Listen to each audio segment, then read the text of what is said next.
Donc bonjour et bienvenue dans cette vidéo. On essaiera de découvrir donc une autre façon d'administrer Microsoft Azure qui est donc l'utilisation de PowerShell.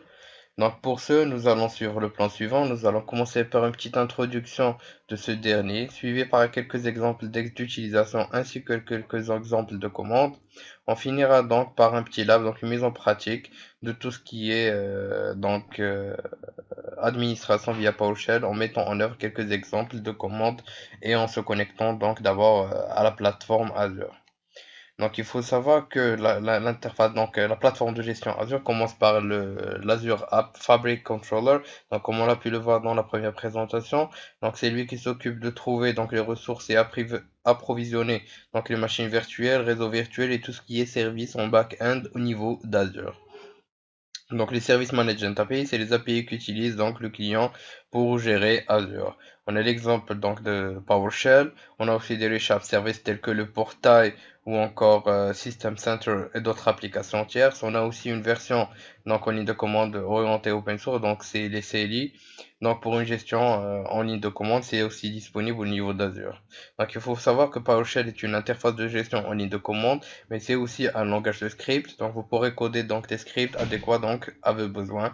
Donc ce n'est pas très difficile, il suffit de connaître donc quelques petites astuces orientées scripting. Donc si vous avez déjà une expérience côté scripting, ça sera très facile pour vous.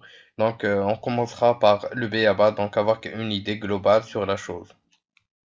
Donc, quelques exemples d'utilisation de ce dernier. Donc, vous pouvez utiliser PowerShell pour uploader ou télécharger des fichiers VHD, donc des disques. Vous pouvez aussi copier des disques, gérer vos machines virtuelles, mettre à jour vos machines virtuelles ou encore gestion carrément de toute votre plateforme Azure. Donc, c'est assez puissant comme outil de gestion. Donc on a quelques exemples de commandes comme add Azure VHD pour ajouter un disque VHD ou encore get Azure VM pour avoir une idée donc des machines virtuelles présentes dans votre portail Azure, start ou stop Azure VM pour arrêter donc ou démarrer votre machine virtuelle ou encore remove Azure VM pour supprimer votre machine virtuelle. Donc sans plus tarder, passons à la mise en pratique où on essaiera de se connecter à notre compte, donc notre plateforme Azure via PowerShell et on va essayer donc d'utiliser quelques commandes pour voir à quoi ça ressemble. Donc une fois votre ligne de commande Microsoft Azure PowerShell donc ouverte, vous trouverez donc dans les ressources le lien pour télécharger donc cette dernière. Donc vous suffira de taper get donc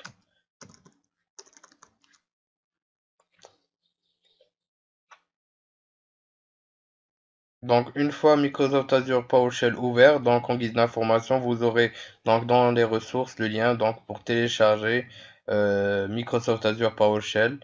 Donc, vous suffira de cliquer de taper Add Azure Account. Donc, vous aurez une petite fenêtre qui va s'afficher où vous devrez donc rentrer votre email et donc votre mot de passe aussi.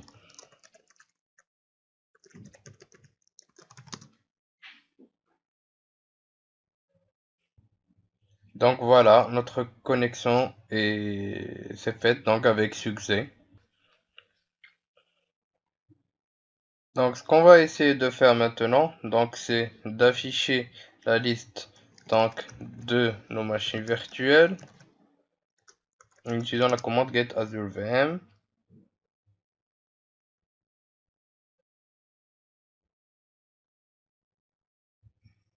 Donc on a le nom de service, le nom de notre machine virtuelle et le statut. Donc ce qu'on va essayer de faire, c'est d'allumer la première donc machine virtuelle en utilisant donc la commande start Azure VM-name et on donne le nom donc de notre machine virtuelle.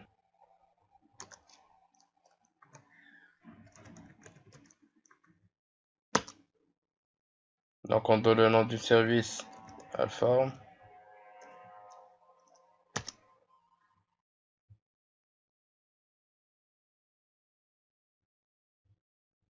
Et voilà, donc l'opération est lancée avec succès. Donc on attend juste quelques secondes le temps que notre machine virtuelle s'allume. Et voilà, donc notre machine virtuelle est donc allumée avec succès.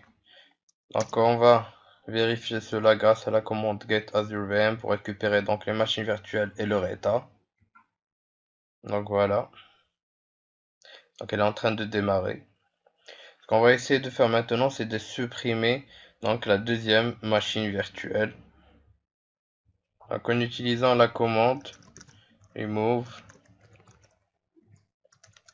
Azure VM en spécifiant donc le nom.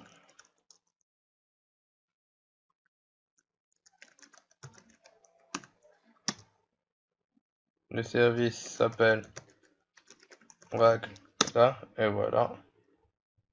Donc l'opération va se lancer tout de suite. On attend encore une fois quelques secondes le temps donc de la suppression de la machine virtuelle. Et voilà, donc notre opération est effectuée avec succès et notre machine virtuelle donc a été supprimée donc avec succès. Vous pouvez à chaque fois donc récupérer donc l'état des machines virtuelles juste pour checker grâce à GetAzureVM. Donc voilà, donc le statut est ready, donc il est en marche et notre seconde machine virtuelle donc a été supprimée avec succès.